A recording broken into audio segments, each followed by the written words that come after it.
Okay, I get to say something I haven't got to say in quite a while, and that's welcome back to the channel, everyone.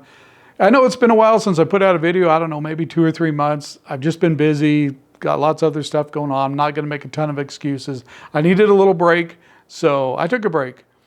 Anyway, what the main reason for making this video is today, one, I want to update you that I've got a lot of cool projects planned through this summer, working with some other folks on these projects. And hopefully in the next couple months, you'll start seeing those roll out. So stay tuned. We got a lot of content coming up. I just needed a little break for a while, kind of a reset. So, but the main reason is, 2 or 3 years ago, we started working on a movie project, a documentary about Cornucopia, the mine and the town site. And we wrapped that up last summer. And in the fall, we did some community showings of the movie.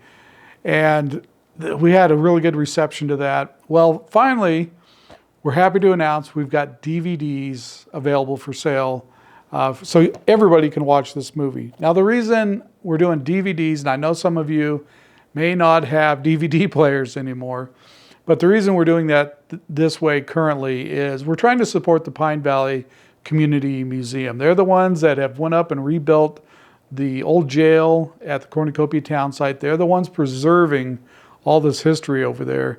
And so we really want to support them and have them succeed in their mission. So all the proceeds from these go directly to them.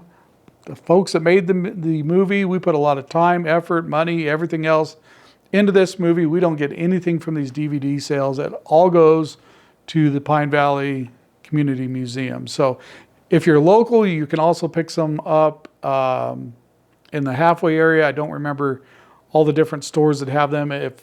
I'll try and put that down in the description below. I think the museum in Baker also has some copies of these that you could pick up and avoid shipping charges if you happen to be local. I think they're $19.50, something like that, plus a few bucks for shipping. But it's well worth it. It's a well done movie, and I'm pretty proud of a lot of the footage in there. I filmed quite a bit of that. All the drone footage was mine. A lot of the scenery footage is mine. So it was a fun project to work on. It was a little tiring at times, but like I said, it turned out really well. So I'm pushing. Buy the DVDs. Eventually we'll probably have it on a streaming service as well. And but we're trying to raise money right now for the museum. So that's the reason for the DVD sales and not a streaming service currently. So that was the main thing I wanted to say today. I'm going to show the trailer for the movie here in just a second. But it's good to get in front of the camera again. Good to say hi to everyone. And we hope to see you on some future videos here real shortly. I think that's about it. Enjoy the trailer. Buy the DVDs, and we'll see you guys on the next video. Ladies and gentlemen, we're here at Cornucopia Mines live via shortwave and only moments from breaking through hundreds of feet of rock in search of a valuable strike. This place is just unique and it's got some great geology. There's some really big questions to be answered. Cornucopia is a unique place in Oregon. It's one of the few great mining communities. If you're into mining, it's just the sheer size and scope of this mine, it's just enormous. It was definitely #1 in Oregon for size. Basically until 1890 and 1920, they went broke trying to mine the hard rock. It's just got such a deep history to it that it's kind of hard to ignore.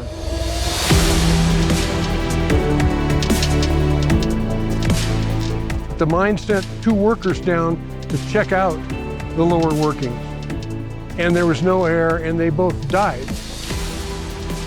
There was a man that was killed.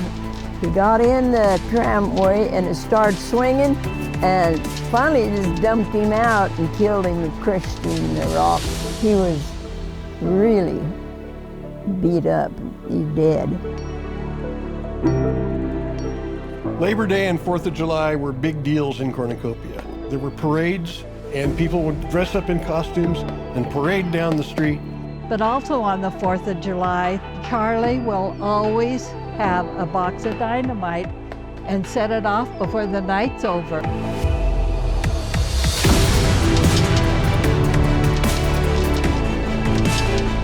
they didn't have TV, they didn't have radio, and so they had to make their own fun, and they did. Saturday nights in Cornucopia were a danceable thing. Chris played the violin, and he said, he didn't really mean to brag, but said, I'm pretty good. A guy had a heart attack and died, so they just drugged him outside and left him until the dance was over. Then they took him home. You know, Cornucopia is a unique place, and it's a fascinating place, and I was lucky I got to see a lot of it underground. I've gotten to see things that nobody else will probably ever get to see.